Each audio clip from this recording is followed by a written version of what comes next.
Gaming feels like the kind of world where if you're not always on the cutting edge, it can be easy to feel like you're missing out.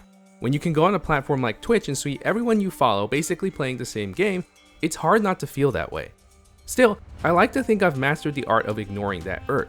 It's why despite being the biggest thing to come out in years, I still have yet to play FromSoft's newest Souls-like masterpiece Elden Ring, though I certainly want to.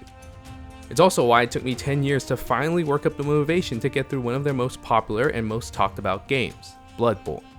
Okay, that's not true. I did try to play the game maybe 5 or so years ago, but I never got that far into it.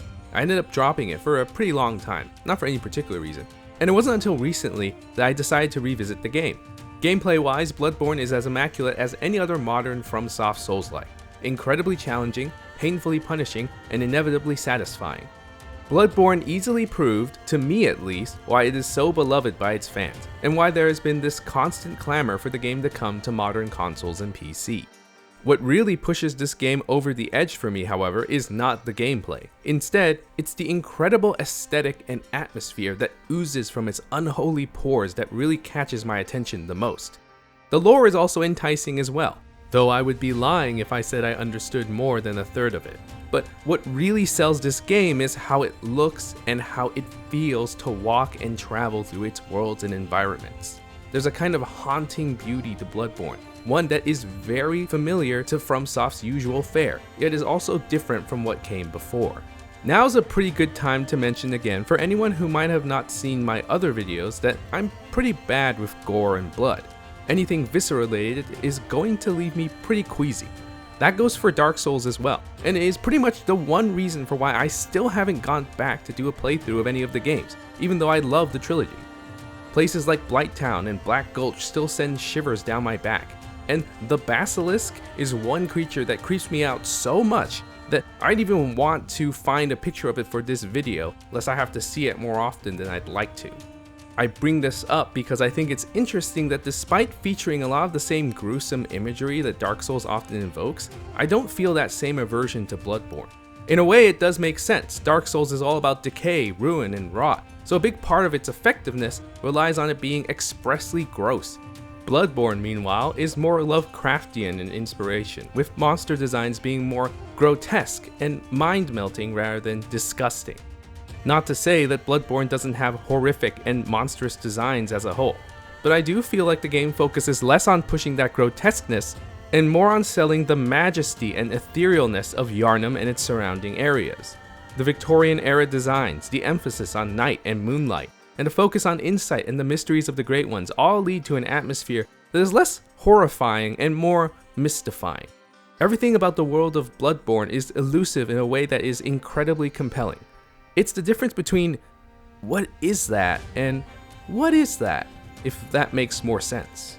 That eeriness really adds to Bloodborne's experience in a way that you can't really feel in Dark Souls. The latter game is rooted deeply in dark fantasy, where even its grossest, most vile moments are portrayed as part of an adventure full of dangers. Bloodborne, however, feels more rooted in classic supernatural horror. You enter a city thinking you're going to clean up after a horrific plague, only to encounter beasts and monsters beyond your reckoning. Your mind strains as you go deeper into the heart of the matter, and while you grow stronger, you never stop feeling like you're out of your depth. At the same time, Yharnam is breathtakingly beautiful, almost to the point of taking off the edge of some of the horrors you encounter.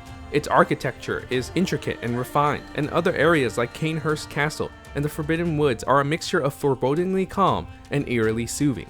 There's danger all around, but when you take a moment to catch your breath, you'll occasionally get to see some incredible backdrops and landscapes.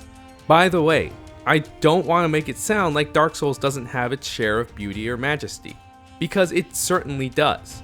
In fact, I think if there's one thing that makes FromSoftware games stand out in general, it's their aesthetics. Whether it be their weirder, wackier mid-2000s JRPGs, their futuristic sci-fi mecha series like Armored Core, or their historical Japanese action games like Sekiro, FromSoft has always paid as much attention to how their games look as to how their games play.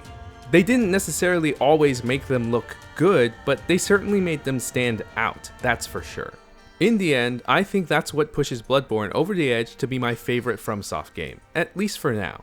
I still haven't played important entries like Demon Souls or Elden Ring, nor have I played their lesser known games like Kingsfield or Otogi. But at the very least, Bloodborne represents everything that makes modern FromSoftware so successful, and I think its aesthetic is a core part of that. That probably isn't a very hot take. I'm sure there's already been tons of videos about Bloodborne's aesthetics, all of which are probably better equipped to tell you why it's so good. But even if you don't need me to make up your mind on how you feel about Bloodborne, you can still count my voice among the many exalting the game's incredible quality. Thanks for watching. Bloodborne is a pretty old game by now, so I'm sure it's not a very hot topic. Even so, if you have anything to say about Bloodborne and its particular set of aesthetics, leave a comment down below. I'd love to hear about it. Subscribe if you want to see more of my videos, and I'll see you next time.